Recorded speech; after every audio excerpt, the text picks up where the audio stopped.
Jesus went into the synagogue again and noticed a man with a deformed hand.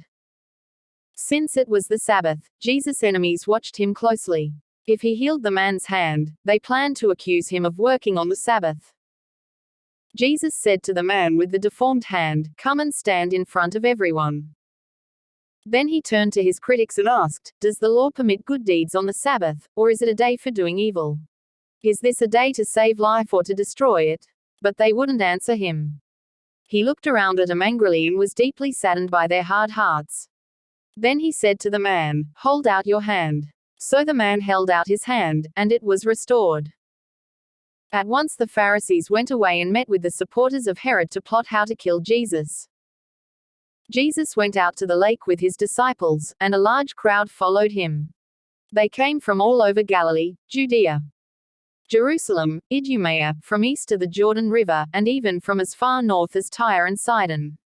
The news about his miracles had spread far and wide, and vast numbers of people came to see him. Jesus instructed his disciples to have a boat ready so the crowd would not crush him. He had healed many people that day, so all the sick people eagerly pushed forward to touch him. And whenever those possessed by evil spirits caught sight of him, the spirits would throw them to the ground in front of him, shrieking, "You are the Son of God."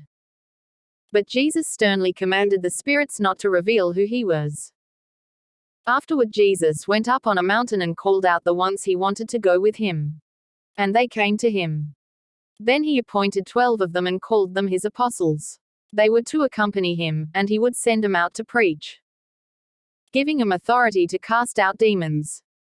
These are the 12 he chose: Simon, whom he named Peter, James and John, the sons of Zebedee, but Jesus nicknamed them sons of thunder, Andrew, Philip, Bartholomew, Matthew, Thomas, James, son of Alphaeus, Thaddeus, Simon the Zealot, Judas Iscariot, who later betrayed him. One time Jesus entered a house, and the crowds began to gather again. Soon he and his disciples couldn't even find time to eat. When his family heard what was happening, they tried to take him away. "He's out of his mind," they said. But the teachers of religious law who had arrived from Jerusalem said, "He's possessed by Satan, the prince of demons. That's where he gets the power to cast out demons." Jesus called them over and responded with an illustration. "How can Satan cast out Satan?" he asked. "A kingdom divided by civil war will collapse. Similarly, a family splintered by feuding will fall apart.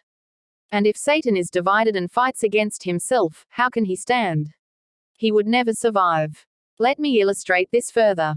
Who is powerful enough to enter the house of a strong man like Satan and plunder his goods?